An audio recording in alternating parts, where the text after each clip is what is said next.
Before everything changed, my friend Chris and I used to love the winter. We liked how quiet it was. We often walked through our town when it was covered in snow. During one of these walks, Chris told me about an old cabin his family owned. It was at the edge of town. Chris had a way of talking about the cabin that made me curious. He said he hadn't been there in years, and whenever he mentioned it, his voice would get lower and he'd look away, like he was trying to remember something he'd forgotten. He told me about snowy evenings spent there as a kid, but he always stopped short of telling the whole story, like there were pieces he couldn't quite put together.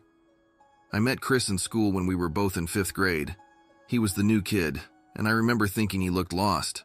I showed him around, and from that day, we were inseparable.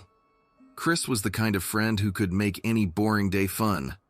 He had a knack for telling stories that made you feel like you were right there with him on his adventures.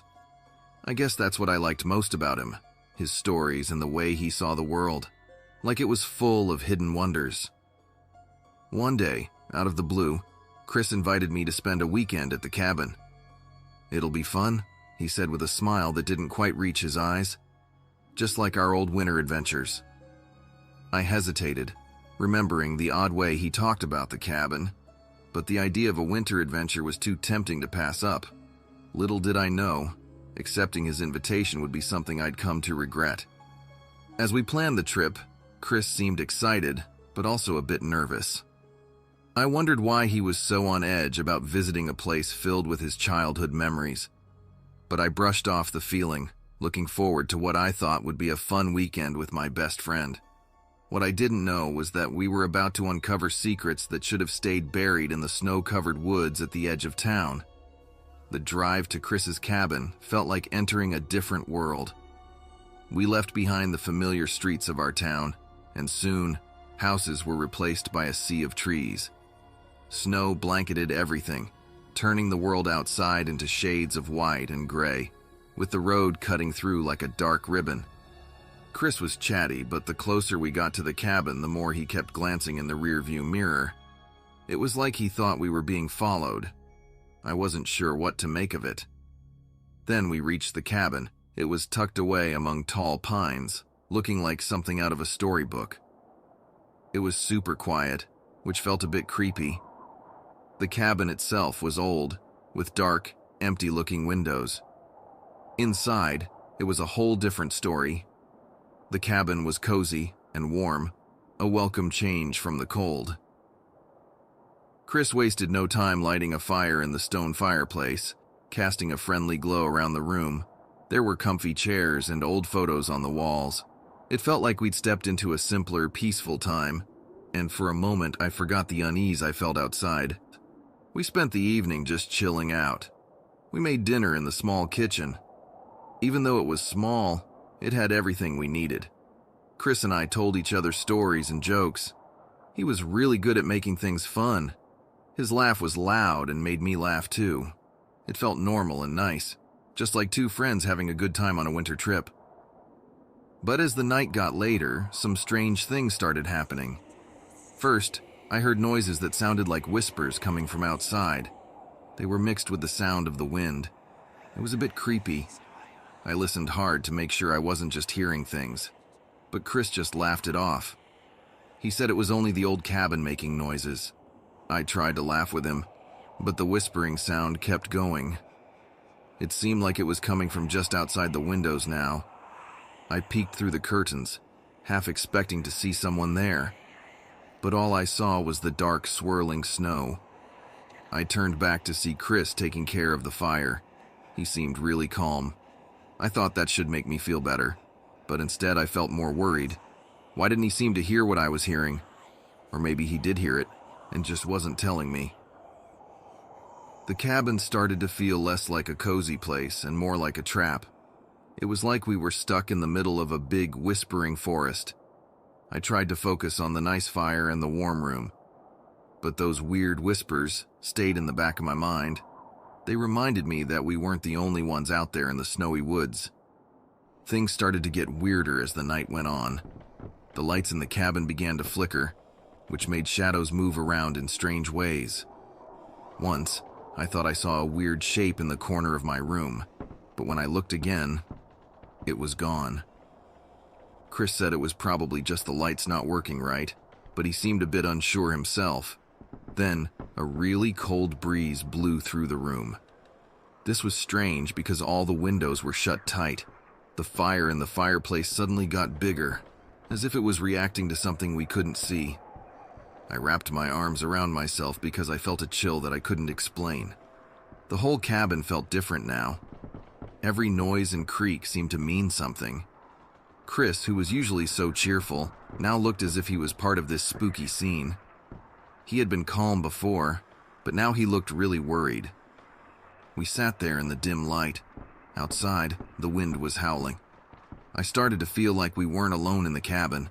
It felt like something else was with us, something that we couldn't see. The cabin's atmosphere grew tense, making us feel trapped. Shadows danced around as if they were alive, and the chilling breeze felt like an icy embrace.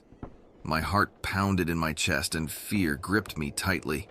The thumping sounds from the attic grew louder, more urgent. Just when I thought I couldn't take it anymore, the noises began to fade. The wind outside calmed to a gentle whisper, but the cabin still felt strange, not quite normal. The air slowly warmed up, but it wasn't the comforting warmth we had felt before. I glanced at Chris. He seemed calmer, but there was a hint of unease in his eyes. "It's over for now," he said, but his voice lacked its usual cheer. The sudden change left me confused and still scared. The fear had lessened, but it hadn't disappeared. The fire crackled quietly, but the cabin no longer felt cozy and safe. "I don't think that was just our imagination," I said, my voice shaking a bit. Chris nodded slowly, looking serious. "Yeah, something weird is happening here. This cabin, it's different at night." We tried to settle down, but the comfort we felt earlier was gone. Though things seemed quieter, the sense of something mysterious and unexplained lingered in the air. The cabin had revealed a side of itself we couldn't understand, leaving us with more questions than answers. The next morning, Chris and I woke up early to head back to town. Somehow I'd managed to fall asleep. The drive was different this time, really quiet and kind of awkward. We didn't talk about the weird stuff from the night before. I kept thinking about it, though. Was it all real, or just made up in my head? The cabin had been so spooky, but now everything seemed just normal. I glanced at Chris. He drove like he usually does, calm and all, but something felt off. It made me doubt everything. Did I imagine the whispering, the shadows, and that feeling of not being alone? Or was it just because the cabin was creepy? I was deep in my thoughts and hardly noticed when we reached our town. It looked so regular, so different from the cabin's mysteries. As we got near my house, I looked in the rearview mirror. For a second, I thought I saw a shadowy figure at the edge of the road we left. My heart jumped. I spun around to check, but there was nothing. Turning back to Chris, I saw him giving me a strange look. He didn't say anything, but his eyes seemed to hold a secret or something. It was like he knew more about what happened at the cabin than he was letting on. He dropped me off with just a simple, "bye." Not like our usual goodbyes. Watching his car drive off, I felt a chill. The mystery of the cabin lingered, unsolved and unsettling. That whole thing at the cabin stuck with me, blurring what was real and what wasn't. Walking into my house, I looked back once more, feeling uneasy. Some mysteries, I guessed, are better left alone, hidden in winter's silence. And that's why, in a way that I couldn't quite understand yet, I knew it was the last time I'd ever see Chris.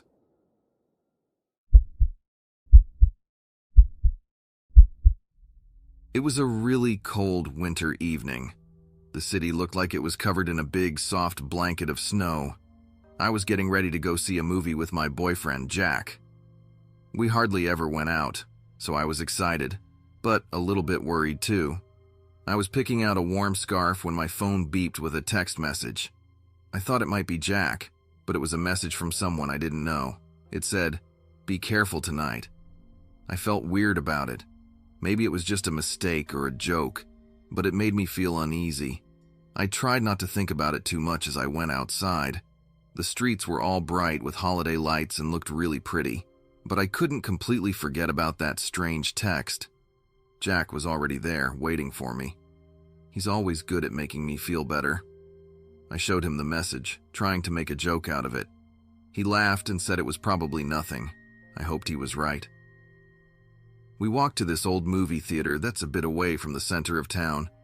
It was quieter than normal, and I kept looking around, half expecting to see someone strange. But with Jack next to me, and all the nice lights around, I started to relax and think about the fun movie night we were going to have. As we walked to the theater, I couldn't shake off the weird feeling from that text. But the streets looked so cheerful with all the holiday decorations, I started to feel a bit better. Jack and I talked about the movie we were going to see, and I began to forget about the strange message. The movie theater was this old, cool-looking building. It had a big sign with lights and posters of movies all over the walls. There weren't many people around, which was kinda nice because it felt like we had the whole place to ourselves. Inside, it was warm and smelled like popcorn. We got our snacks and found our seats in the middle of the theater. The chairs were a bit squeaky, and the floor was sticky, but it was all part of the fun of going to the movies. Just as the lights started to dim and the movie was about to begin, I had this funny feeling that someone was watching us. I looked around and saw a man sitting alone in the back row. He wasn't looking at the screen, but at us. I felt a bit uneasy again, but I told myself it was nothing. Maybe he was just waiting for someone, or maybe he liked sitting in the back. I tried to focus on the movie. It was a fun film, full of action and cool characters. Jack seemed really into it, laughing and munching on his popcorn. I tried to do the same, but every now and then, I couldn't help but look back at the man. Each time I looked, it seemed like he had moved a seat closer to us.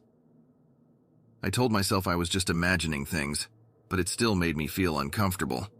I whispered to Jack about the man moving closer, but he just smiled and said it was probably a coincidence.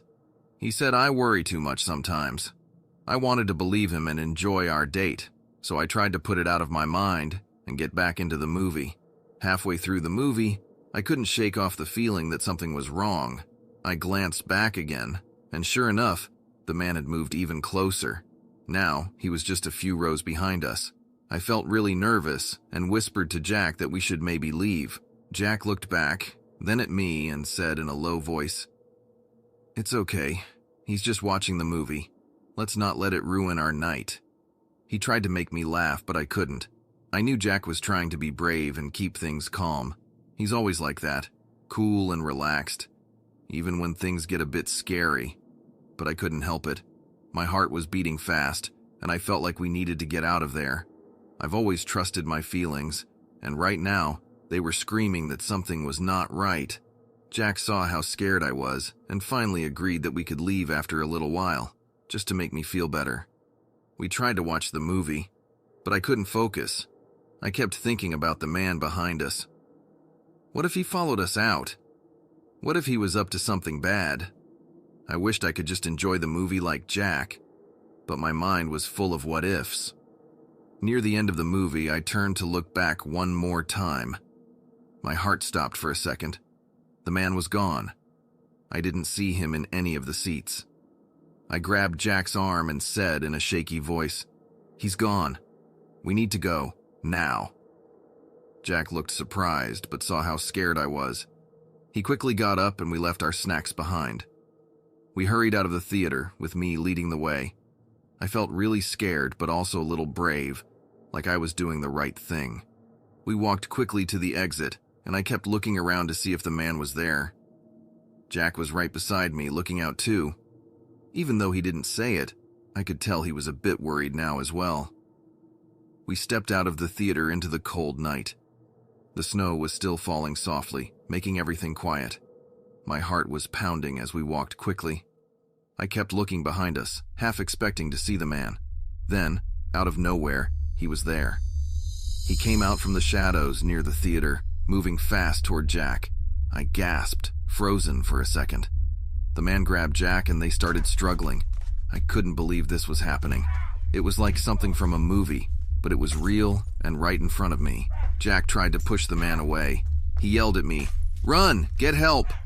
But I couldn't just leave him. I was scared, but I knew I had to do something. I started yelling for help, hoping someone would hear us. It was a fierce fight. Jack was trying really hard to protect us. The man was strong, but Jack was brave. I was shouting and looking around for anyone who might help. Suddenly, I remembered the cafe we passed on the way to the theater. It wasn't far. I made a quick decision.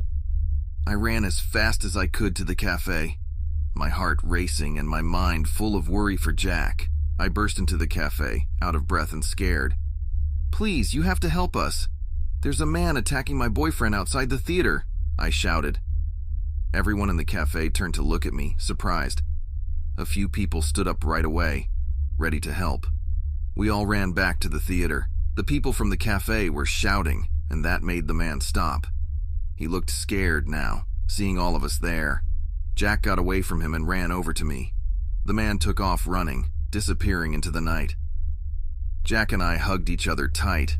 I was shaking, but I felt relieved that he was okay. The people from the cafe were asking if we were all right and if we needed to call the police. We thanked them for their help. They were really kind and brave to come help us. It was over, but both of us were still feeling really shocked. We couldn't believe what just happened. We decided to go straight home, wanting to be in a safe and familiar place. After that, Jack and I walked back home. We didn't talk much. We were both thinking about what had just happened. The streets were quiet, and the snow was still falling gently. It felt peaceful, but we were still a bit shaken up. When we got home, we made hot cocoa and sat on the couch, close to each other. We finally started talking about the night. Jack said he was sorry for not believing me at first in the theater. I told him it was okay, that it was hard to believe something like that could happen. We were both glad that we were safe now. We were sitting quietly with our cocoa when I said, "It's weird, not knowing who that man was or why he did that." Jack nodded, looking serious. "Yeah, it's kind of scary not knowing. But at least we're here now, safe." As we sipped our cocoa, I remembered the text message I had received earlier. "Jack, do you think that text could have been from the man at the theater?" I asked. Jack looked thoughtful. "It's possible, but why would he send a warning? It doesn't really make sense." We both were puzzled. The idea that the man might have sent the message was both weird and a bit scary. It made us wonder if he knew us or if it was just a random act. Or what if the message was from someone else? Someone who knew something was going to happen, I suggested. The thought was unsettling. We finished our cocoa and decided it was time to try and get some sleep. As we got ready for bed, I couldn't help but look out the window. Just one more time.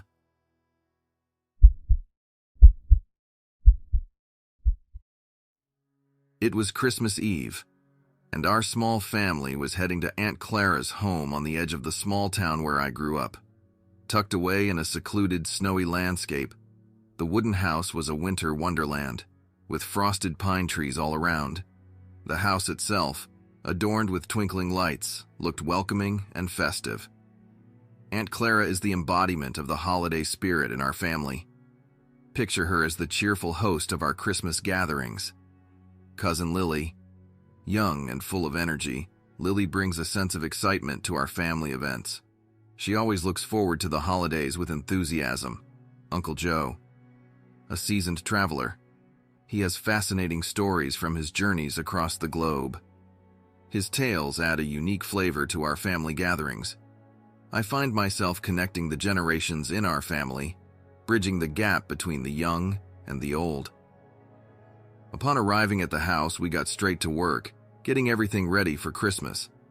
Inside, a cozy atmosphere welcomed us.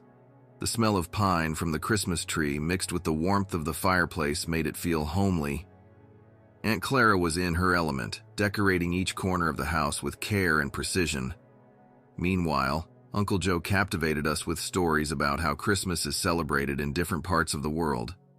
I took on the role of tending the fireplace, ensuring a warm and inviting ambiance. The aroma of roasting turkey and baking gingerbread filled the house, bringing back memories and creating a sense of comfort and nostalgia. The dinner table was set with more food than you'd expect for just a few people. There was a big golden brown turkey, bowls of steaming vegetables, and all sorts of holiday treats. It looked like a feast from a movie, with every dish perfectly prepared. We all sat around the table, filling the cabin with laughter and conversation. It was a time for sharing stories, jokes, and memories. Aunt Clara, with her eyes twinkling, led the conversation. She talked about Christmases we had celebrated together in the past, bringing up fun and heartwarming stories. It was like opening a book full of our family's history, with each story more interesting than the last. We all listened, laughed, and even added our own bits to the tales. The house was filled with a sense of joy and togetherness. These moments, where we shared not just food, but also our experiences and reflections, were what made our family gathering special. It wasn't just about the delicious food or the beautiful decorations. It was about the connection we all felt sitting together at that table. Just as we were settling down to watch a classic Christmas movie, a sudden knock at the door interrupted the calm evening. It was unexpected and a bit surprising. Who could it be on such a snowy night? We all looked at each other, curious. Standing outside was a shadowy figure, barely visible in the dim light. Uncle Joe, who's always careful but kind, went to see who it was. The person outside was a man named Mark. He explained that his car had broken down nearby. There was a bit of worry about letting a stranger in, but also a feeling of wanting to help. Lily, always the compassionate one, argued that we should help Mark. Aunt Clara, on the other hand, was more cautious, thinking of our safety. After a brief discussion, we decided to invite Mark inside, as he looked really cold and his clothes were quite worn out. As Mark stepped into the warm house, he seemed very thankful. He told us about his journey and how he ended up stranded on Christmas Eve. His stories were interesting, and he seemed like just another traveler at first. But as the night went on, we started to notice something odd about Mark. His stories didn't always add up, and he seemed to be looking around the house in a way that made us feel uneasy. Uncle Joe, with his experience in traveling and meeting all kinds of people, started to suspect that something wasn't quite right. In the kitchen, Uncle Joe quietly made a phone call to the local towing service. He wanted to check if someone had reported a broken-down car, like Mark said. But the towing service had no record of any such incident. This was a big surprise and made us all start to doubt Mark's story. Uncle Joe came back to the living room, sharing a look with Aunt Clara that said something was not right. Aunt Clara and Uncle Joe decided to ask Mark some more questions about his journey.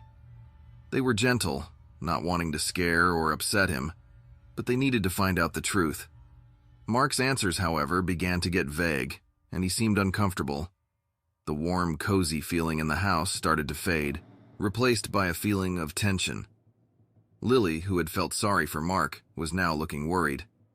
I watched quietly, feeling unsure about this stranger who had come into our Christmas Eve. The situation got more intense when Uncle Joe directly pointed out the parts of Mark's story that didn't make sense.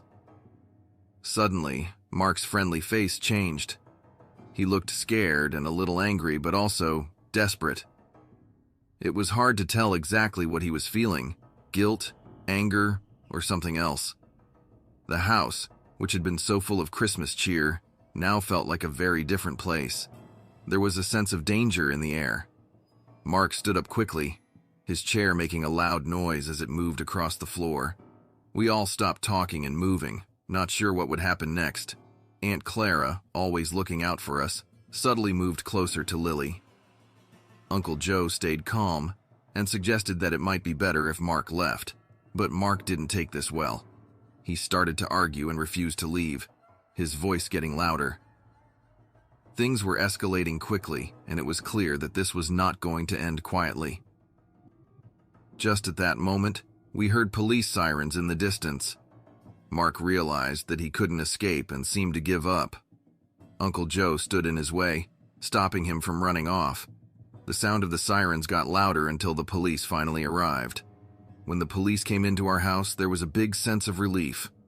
They calmly talked to Mark, and then escorted him outside. He looked very different now, not like the confident, mysterious guy who had arrived earlier, but more like someone who had been caught doing something wrong. After Mark was taken away, the police told us that he was actually a con artist. He had tricked other people before. Hearing this made us all feel a mix of relief that he was gone and a bit upset that we had been deceived. But in the end, we were just glad that the situation was over and that we were all safe.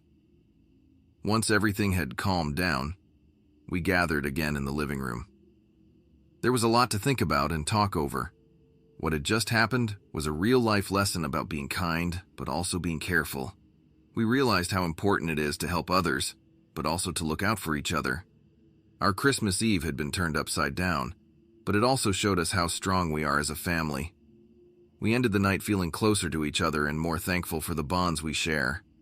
It was a reminder that life can be unpredictable, but when we face challenges together, we come out stronger.